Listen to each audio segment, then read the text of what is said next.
Заклучно со вчера до 15 часот се стигнати 2173 барања за точак и 191 барање за тротинет, што е речиси исцрпена бројката, односно сумата на пари која што беше предвидена да се потроши за оваа намера.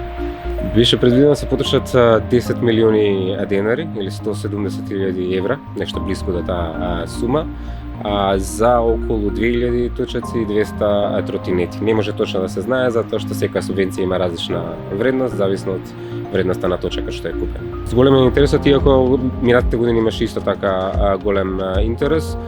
Да потсетам, минатите години кога имаше голем интерес, ние ја продолжувавме кампањата, односно додававме уште пари за да можеме да додадеме повеќе велосипедисти на нашите патеки. Сега мислам дека ни следува и нешто слично, затоа што толку брзо се испразнија фондовите, што очигледна е желбата на Скопје не се стават повеќе на точак. Граѓаните може да дојдат овдека лично, или да го направи тоа некој во нивно име, со лична карта, со копија лична карта, со фискалната од точакот и со пополната апликација, која што може да ја спуштат или од страницата на градот или да ја пополнат овдека. За жал не успеавме и оваа година да го направиме целиот овој процес електронски, иако градот има цела листа на процедури кои што може да се завршат електронски, вклучувајќи го и плаќањето на данокот. За жал ова не успеавме оваа година, мора луѓето да бидат лично.